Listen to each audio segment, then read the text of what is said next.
దేవుని మహిమ కలుగాక. అందరూ బాగున్నారండి? ఉదయాన్నే లేచి ప్రార్థన చేశారా? దయచేసి ప్రార్థన లేకుండా ప్రయాణం చేయకండి.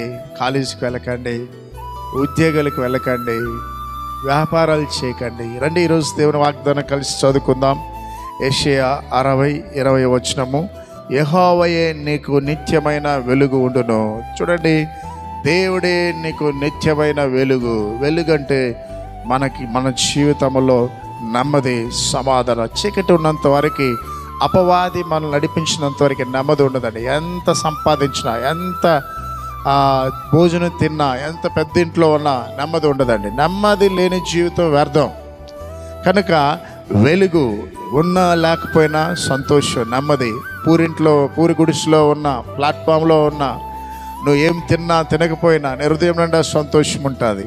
కనుక దేవుడే నీకు వెలుగుగా ఉంటాడు. ఎప్పుడు దేవుడు నీకు వెలుగుగా ఉంటాడు? నీవు ఆయన్ని వెంబడించినప్పుడు, నీవు నీ జీవితం ఆయనకు అప్పగించినప్పుడు, నీవు ఆయనతో నడిచినప్పుడు. కనుక ఉదయకాలన దేవుని వెలుగు మిమ్మల్ని, మీ పిల్లల్ని, మీ కుటుంబాన్ని నిత్యము నడిపించునుగాక. తలలు వంచి ప్రార్థన చేద్దాం. మహాగణుడా, పరిశుద్ధుడా, ప్రేమమయుడా, నీకు స్తోత్రం. ఉదయకాలన ఎంతమందినైనా దూర దేశాల్లో ఉంటున్నైనా ఈ వాగ్దానం వింటున్నారో వారి జీవితాల్లో అద్భుతం చేయండి అయా. వారు ఎంతో మంది నా ప్రభా ఆత్మీయంగా బలహీనమైపోయినగా వారి ఆత్మీయ జీవితాన్ని బలపరచమని ప్రార్థిస్తున్నాం. దేవా, మా యొక్క మణిపూర్ ప్రజలనైనా మీరు నైనా లేవనెత్తండి, వారి జీవితాల్లో వెలుగుని నింపమని ప్రార్థిస్తున్నాం.